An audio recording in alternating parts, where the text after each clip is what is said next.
Joining us now with stories trending around the world is OjyOkpe. Good morning. Good morning, Dr. Abati. How are you this morning? Like I was saying, I watched you earlier this morning, and I loved your glasses. What happened? You did a change. It reminded you of the old days. When we used to sit on the bus stools. Hosting the morning show together. We were presenting this program once upon a time on bus stools. I used to have a whispering. Oh, really? Okay. I remember. It's okay. Better times are here. Yeah, but and this one has been here forever. You are an ancestor. More than an ancestor. Good morning. Good morning, ancestor. How are you this morning? No, that's his title. The legendary ancestor, Dr. Reuben Abati. Good morning, Rufy on fire. How are you this morning? Good. Fantastic. Well, all right. Well, good morning to you, viewers.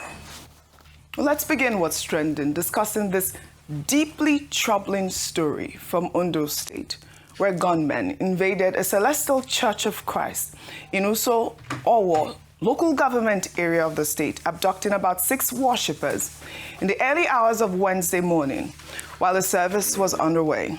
The attack, which occurred at approximately 12:50 a.m., sent the congregation into a panic as the armed men forcefully whisked the victims away. A scene of the kidnapping yesterday, our Celestial show. So we landed from source that 7 people were taken away, but we were still on the investigation now. So I'm vouching for the whole OIC to take note of this and also pray for the release of one of our members, which have been abducted by the kidnappers, that they should find mercy and grace so they can be released. Every day, kidnapping up and down. We are in Owo, Benin Expressway now. They block road because of they went to church yesterday. Láti lọ gbé àwọn èèyàn márùn-ún nínú ìjọ tó ń ṣe iṣẹ́ òru. This has been too much in Nigeria. And how much is our security vote? Our security vote can buy this copter that we are saying to track all these people where they are going. Our security vote is enough to buy this copter and track them. And he's absolutely right. This has become too much, Rufai. I mean, this is unfortunate. Worshippers should never have to fear for their lives in the house of God.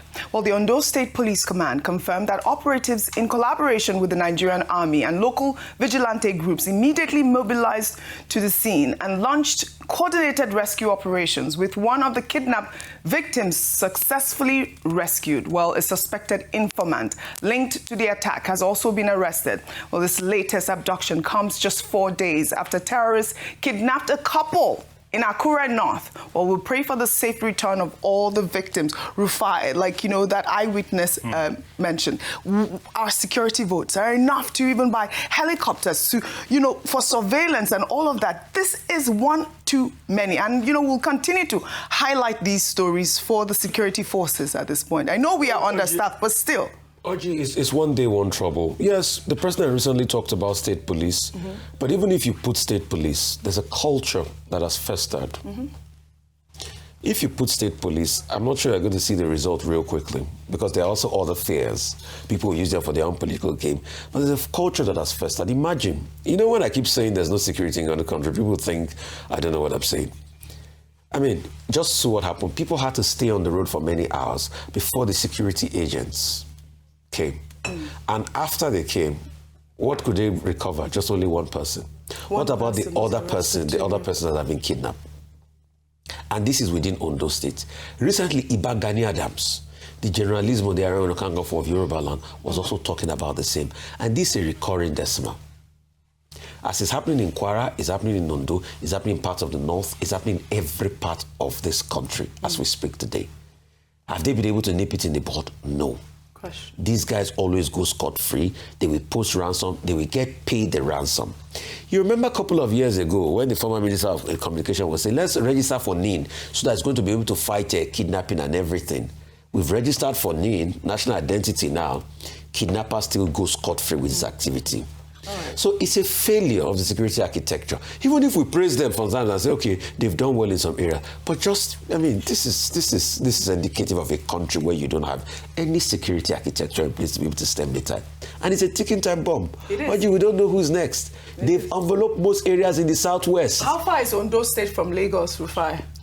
See. No, I want to know, like, how is it? If the coastal road is effective, 3 to 4 hours. It's less than that, Ayo. If the coastal road is effective, in fact, there's a bridge route where you can do Ondo to Lekki in 45 minutes. It's the same coastal area now. In fact, I remember when Arakuri was still alive, he came on this show and he was talking about a deal of a bridge he wanted to do with NDDC that was going to take 45 minutes from Ondo to this Lekki corridor here. Yeah. What are you saying? Look at Ogun States. Look at Oyo States. Most of this part, you are having infiltrations going on. This is becoming alarming. I mean, the Except idea about it is not if the coastal road is effective. The coastal road is still under construction. When it is completed. Oh, when it's completed, it will be 45 minutes. I mean, so I'm not sure that bridge I was talking about, that NDDC was going to bridge, was part of the outlay. But even this new design, when it is completed, it will shrink travel time. It will shrink travel time. We used to go to Calabar 12 hours. Yes. Even Calabar will be like 4 hours. But it's or becoming 5 hours. alarming, and these kidnappings are happening in the churches at this point. I mean, 12 a.m. in the middle of prayers. This is, unfortunate. Meanwhile, the Department of State Services has announced the successful arrest of Sani Yusuf, the sixth suspect linked to the devastating 2022 attack on St. Francis Catholic Church in Owo, Ondo State, which claimed the lives of 40 worshippers. According to a security source, DSS officials had been on Yusuf's trail for years, finally arresting him in the Iwosa community in Ovia North local government area of the state. Yusuf was a highly ranked commander in ISWAP and had briefly relocated to Kano after the Owo church attack before moving to Edo State. According to the source, he confessed to having been involved in the planning and execution of the massacre. To this day, the Owo church attack remains one of the deadliest in the southwest region, with gunmen setting off explosives and shooting at worshippers during a Pentecost Sunday service in June 2022. Now, we commend the DSS on this. So far, 5 other suspects in connection to the attack are already on trial. And with this latest arrest, it is clear that the secret police are making real progress in holding the perpetrators accountable. More importantly, they are making it public, and that's the transparency that matters. That's what we need to see. But, speaking more on security, meanwhile, kidnapped victims reportedly from the February 3rd terrorist attack on Woro and Nuku communities in Kaiama local government area of Kwara State, where almost 200 people were killed and 176 abducted, have been paraded in a very disturbing video circulating on social media. The abductees include children, elderly men, and women in the middle of an unidentified forest. The perpetrators of the attack have been identified as Fulani-linked terrorists, with this video serving as a stark reminder of the fact that they are still living in captivity with no clarity as to when they may regain their freedom. In one hand, we commend the DSS, for the arrest. And, they have been on the trail of this ISWAP leader. I mean, at this point, also would like to charge the DSS, the security forces, to also get those abducted victims. I know that they are doing what they're supposed to do, but all we pray on this table is that these victims return home alive and safe. I guess, Dr. Abati, you can comment on both before I move to the next story. Very quickly. Now, I think we see a justification here for state police, which the president was just talking about when he met with state governors for breaking of fast a few days ago. Perhaps if we have state police and you have, in all the states of the Federation already endorsed by 36 states and the FCT, perhaps we'll have an improvement. And the president has said they will send an executive bill to the National Assembly, and the National Assembly is also favorably disposed. We can try it. All this talk about governors will abuse it and all of that, we'll look at it. Yes. After all, in this same Ondo State, under Governor Aketi, that's Governor Rotimi Akeredolu of SAN, you know, it was this insecurity that led to the issue of Amotekun and other similar initiatives in other parts of the country. Second, this is also a case, it seems to me, for collaboration. Yes. The security agencies have always been saying, look, security challenge is a collective responsibility.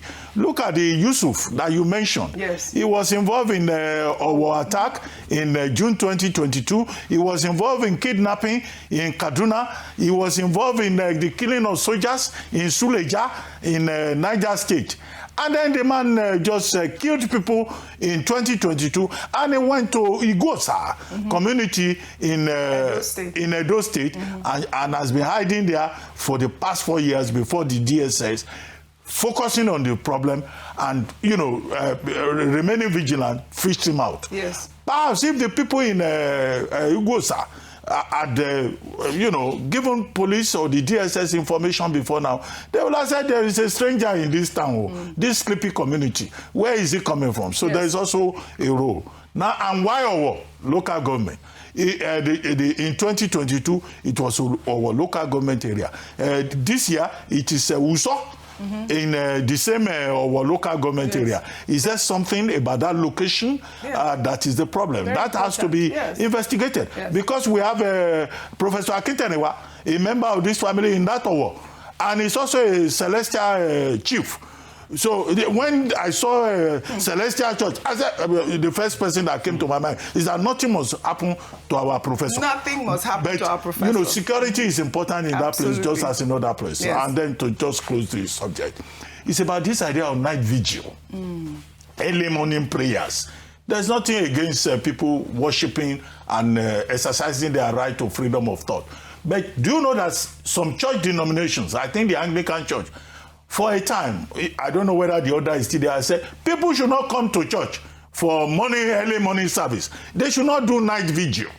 You know, just do it during daytime so that you protect yourself. Even the Church of Christ, or, you know, in Nigeria, may have to re-strategize. This idea of going to... so they should deny their own liberties because the state can provide security. What you're saying? No. I'm not saying religious oppression. No. I'm not what saying, about the people that kidnap driving on the road? I'm not saying... They should not travel in the afternoon I'm not saying they should not worship. That's what you're saying. They should not worship, but heaven helps those who help themselves. No, that's not the final challenge is for government to pay more. I'm not denying their rights. You know, I understand what the Constitution says about freedom of thought. But the bigger challenge is for government to solve the problem. Yes, that is the main point. To focus more on security and to make sure that people like Yusuf don't run from Kano to Igosa and hide. All right. So we want to see more of that. The government must do their job. Like we earlier commended the DSS. We want to see more of this sort of arrest. And I hope that those kidnapped victims return home unharmed. Now to an exclusive interview making waves internationally. Nigeria's First Lady, Senator Oluremi Tinubu, has pushed back strongly against claims that Christians are being systematically exterminated in Nigeria. The First Lady told CBN News in Washington that the violence in Nigeria is rooted in poverty, terrorism, and political instability rather than religious persecution. She warned that labeling it genocide could actually embolden the very terrorists carrying out the attacks. Let's take a look. Is there genocide in Nigeria? I don't think so. I don't think so because when you look at these areas, it was first the herders' conflict, and it has been there for years. And when you're coming into an environment that are mainly Christians, when you attack them because you go into their farmlands, and then when you have terrorists and people kidnapping for money, and when the world is throwing a narrative that is Christian genocide, they will now hit on that and begin to attack churches. And you should remember, we're getting into the election year. So there are a lot of things going on that, we don't believe that, it's really genocide the way it's being portrayed. All right, this is a deeply complex and sensitive issue. The First Lady's words have sparked a debate both at home and among Nigerians in the diaspora. As critics argue, the numbers tell a different story. According to Open Doors World Watch list, over 70% of Christians killed worldwide in recent years have died in Nigeria. Ayo, the First Lady, is re-echoing the federal government stance that there is no Christian genocide in Nigeria. Your thoughts? I don't think we should be surprised at that. She's married to the president. I don't expect her to go on an international platform like that and say that, yes, there's Christian genocide, when the government's position has consistently been that there isn't. However, what I would prefer for this government, and perhaps the First Lady, in using her soft power diplomacy, in granting interviews to convince the international community, particularly the United States of America, is to provide alternative facts. The people, the constituents themselves, people who live in these areas, have consistently said that there is, in fact, Christian genocide and, persecution based on their faith. The Christian Association of Nigeria has spoken out. The Pentecostal Fellowship of Nigeria has spoken out. There are religious leaders in the Middle Belt who have spoken out. And this is not just under the Tinubu administration. It's been there consistently before. And the only time their voices were amplified was when President Trump made that tweet. It has been there consistently. The videos of mass graves have been on consistently. And so what I would prefer, rather than just saying, I don't think so, and I mean, she's entitled to her personal opinion on that, but would be provide facts. This is the reason why I believe this isn't, because the others have shown proof. They've shown mass graves, they've talked about churches being burnt. Now they're even advising us not to go and worship in the way that we want to worship. Dr. Wati says stop the church. You can't ask people not to express their religious rights based on violence. It means that you are confirming the fact that the state has failed in providing security for Christians in the country. And so, like I said, she would say what she would say. But the truth is that the more they deny it, the more they do an injustice to the number of Christians who have been killed in the Middle Belt, in the north, in different parts of Nigeria, and the more they are playing ostrich with facing the problem. Right. I thought this was a fine moment for the Nigerian government to finally tackle this challenge and this issue that a number of Christians have cried out for a very long time. But unfortunately, it seems that they're taking the way out of just denial, but the issue persists. I'm not saying, because two truths can exist at the same time, that there are no more complex issues around herder clashes and all, but we're saying alongside that is a particular target at a particular Christian group. I also want to say that can she grant the local media interviews as well? We've seen a lot of international appearances. It would be great to have her engage with Nigerian journalists as well, and let us, fact for fact, conversation for conversation, and talk about this. Okay, in this same interview, I want to read a part of it. She personally recounted facing persecution due to her interfaith marriage, being a Pentecostal and married to President Bola Tinubu. Specifically, a Muslim cleric publicly called her heathen and suggested that she should be stoned for openly practicing Christianity. But she noted that many who defended her against this threat were from the north, highlighting nuanced religious dynamics.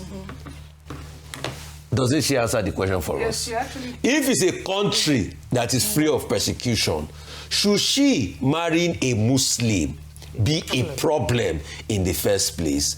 You see, with her own mouth, despite the fact that they try to deny, you see, hey God, Ayinla Omowura said something famously. Ayinla Omowura said, "Asoju oro iro ni mu wa." When you talk too much, you start to lie. The truth is, in this case, with her own mouth, she has come out to say that she herself also faced persecution. They keep saying there's no persecution in this country. Let's say the truth. As a student of literature, yes, the part of her statement that I would take is a statement that religious issues in Nigeria are far more complex and nuanced than it is presented. The emphasis is on the nuance. Right. In other words, there isn't a single narrative, to just say, Christians are being persecuted. What she's saying really is that there are many dimensions to the story rather than a single narrative. That she confirmed persecution. Right. You justice. are right, Rufai. No, I said all of us are involved. Yeah. The major challenge is insecurity in Nigeria, and the Nigerian government is trying to address it by seeking the cooperation of the United States and other countries. Solving the problem is where the challenge is, not about personal testimonies. I disagree with the Nigerian government approach, Oji, please. Is the fact that they are not addressing the problem by partnering with America alone. They are addressing the problem by going on a propaganda spin. Yes. Dr. Abati, we here, we are not children. We see it. We know about the $9 million being spent. If you have a problem, you don't need to spend $9 million to be going to talking to CBN and conservative media. Fix the problem. When you fix the problem, we Nigerians will go ahead and say the problem. No, the emphasis is not propaganda. It's propaganda. Are you also aware, as somebody who has a microphone, that there are troops, American troops that are here. There are countries collaborating with Nigeria. That's part of the effort. All right. Can I moderate this plan? Can I moderate this propaganda. May I moderate this panel? That's a one-sided narrative. May I moderate this panel? Please go ahead. May I? All right. Thank you.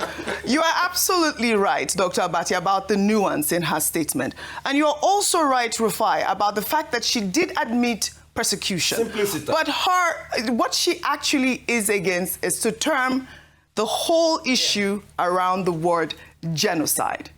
Well, the First Lady also used the Washington visit to thank President Trump for the Christmas Day missile strikes against terrorist holdouts, saying it was the first Christmas in recent memory where no church was attacked. I believe she did have a successful visit there in Washington. Let's now turn our attention to the drama surrounding the exit of the outgoing Inspector General of Police, Kayode Egbetokun. The Nigerian police force has now been forced to respond to allegations first raised by activist Omoyele Sowore that 100 million naira from Anambra State security vote account was transferred into the personal bank account of Kayode Egbetokun's son, Victor Egbetokun.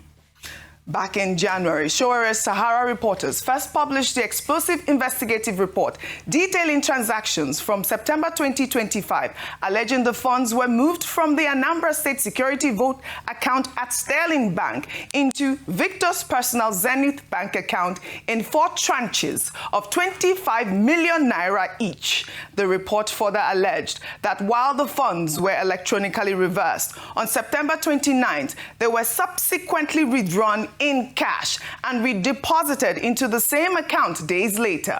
Police spokesperson Benjamin Hundeyin, speaking on live television, dismissed any insinuation of wrongdoing, insisting that the transaction was nothing more than a banking error that was promptly detected and reversed. It doesn't really make any sense for you to just wake up and commence a campaign of calumny against him. Oh, you could remember when he said, 100 million naira was paid into the account of the son of the IGP. And you know, I called the son of the IGP immediately to find out what happened, and he explained that yes, I saw 100 million in my account, and I told my account officer to reverse the money immediately, which he did. He printed out his statement of account, he showed me, he sent it to me, I saw it, which he did. Only for Sahara reporters to say, oh yes, the money was returned, then cash was withdrawn again and paid into the IGP son's account again. And I saw the statement of account. There was nothing like that. In fact, exposing the details of the account and everything, the young man was forced to close down that account so that people would not use it to commit any other form of mischief. In any case, he has written a petition to the EFCC for that allegation to be investigated. And if it turns out that it's false, then we can invoke the EFCC would invoke the Cyber Crimes Act for cyberbullying.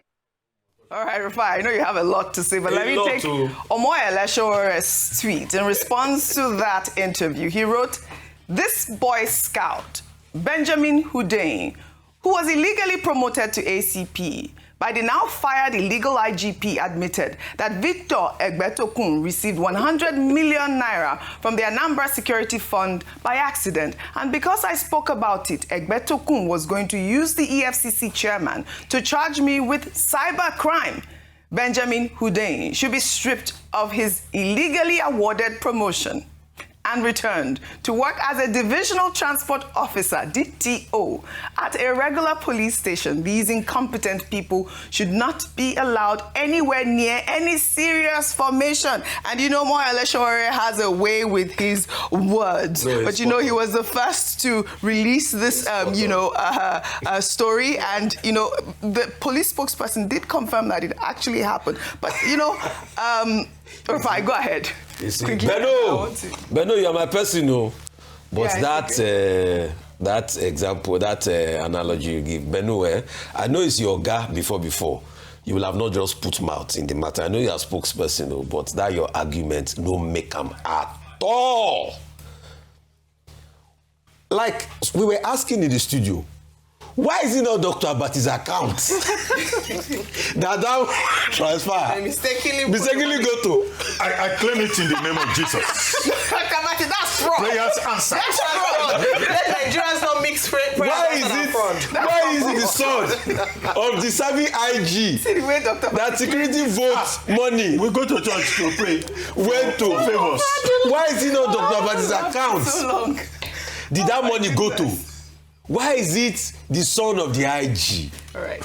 The question we should ask is, you know, I said this thing yesterday. It's a coincidence. When I said it, this is Dr. Abati here, I will call you out today. When I said this is Dr. Abati here. Dr. Abati said, that's not the substantive issue. It's the issue that the IG, there's a new IG in town. Whatever may lead to the president leaving him out of is not substantive. Dr. Abati.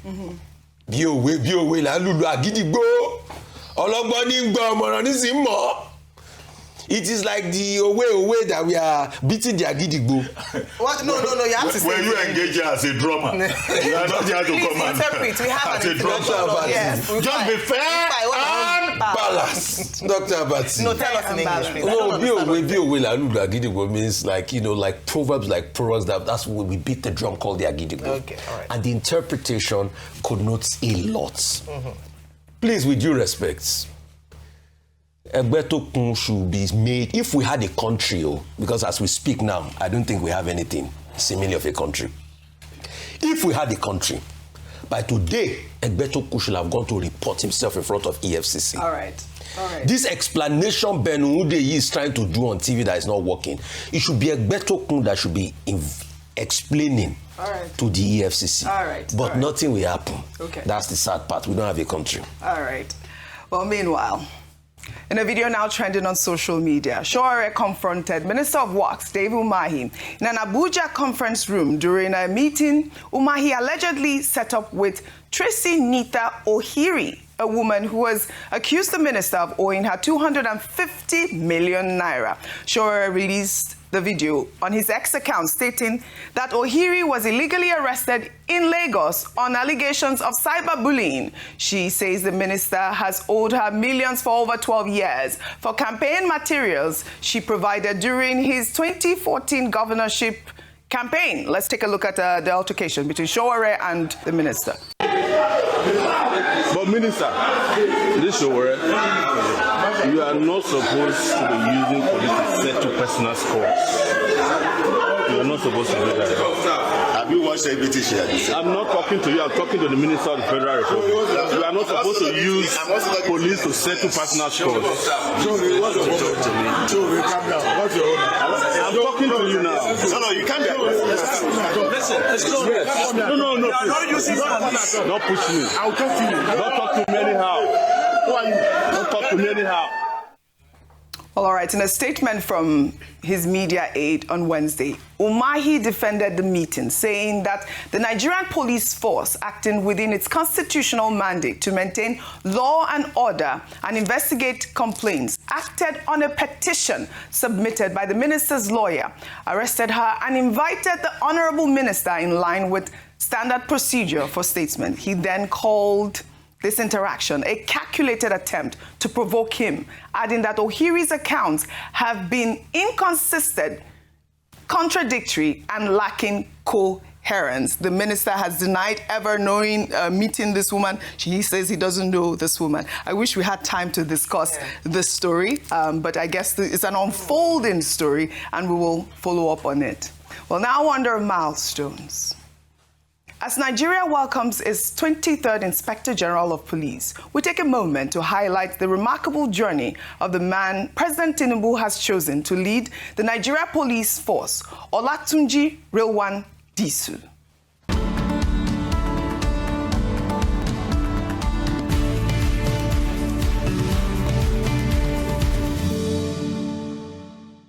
Born on April 13, 1966, on Lagos Island, Disu attended Holy Cross Cathedral Primary School before proceeding to St. Gregory's College in Lagos. A scholar and a fighter, Disu holds multiple degrees, including a master's in criminology from Lagos State University, and is a third Dan black belt judo practitioner who won a silver medal at the 33rd U.S. Open Judo Championship in 2022.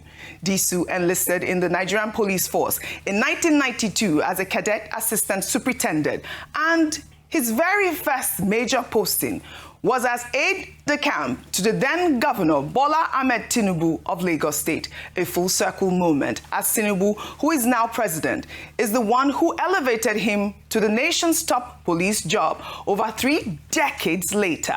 His career reads like a masterclass in Nigerian law enforcement, from commanding SARS units across Rivers, Ondo, and Oyo states to leading Nigeria's first police contingent to the African Union peacekeeping mission in Darfur in 2005, where he served as acting chief of staff from 2015 to 2021. He commanded the Lagos Rapid Response Squad, famously rebranding officers as the good guys, reducing crime through community policing. He later headed the Police Intelligence Response Unit, cracking down on fraud syndicates nationwide, while upon assuming office at the force headquarters for his new role as Nigeria's 23rd IGP, Disu described his appointment as humbling and deeply emotional, saying it came completely unexpectedly. It means a lot to me because I have the love of my profession, the love of the country, and it came at a time I was not expecting it. That makes me give thanks to the President of the Federal Republic of Nigeria. The President mentioning a lot of activities about me, mentioning areas I've worked, mentioning successes I've recorded as a policeman, brought emotion to me, almost brought me to tears. It shows the President took his time to monitor officers working everywhere in the country. And it shows the President was throwing a challenge at me to go out there and do what I'm known for and ensure that I bring peace, recognition, and to the country.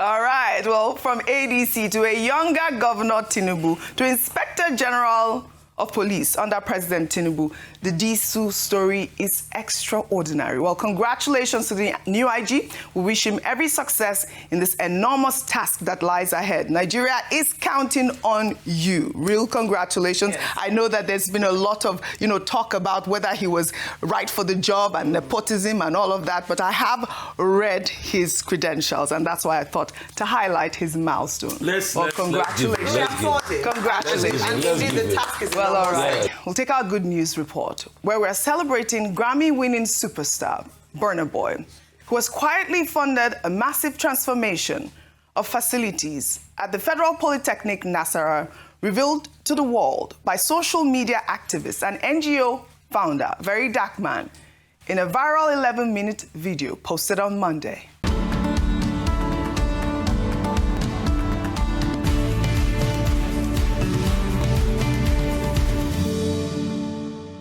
Well, the project was executed through VDM's Martins Vincent O'Shea Initiative NGO, and it includes a complete overhaul of the Polytechnic's Medical Center.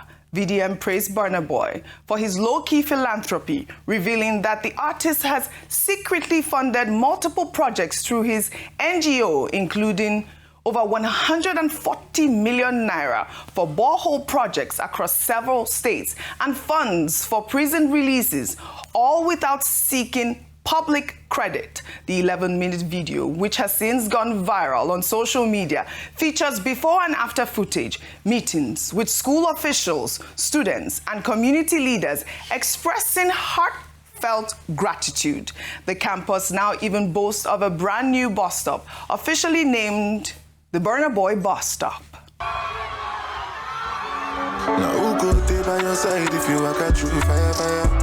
Follow you stand inside the fire. Now who love me, I go love.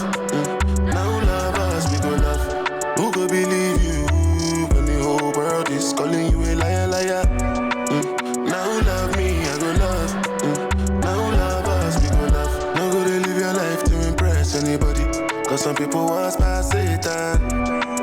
Now who love me, I go love. Now who love us, we go love. Even though you love everybody no go feel love you, feel love you. Turn my mind to my weapon.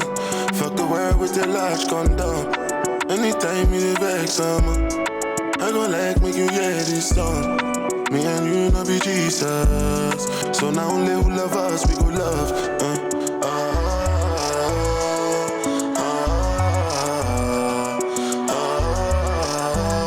So now only who love us we go love.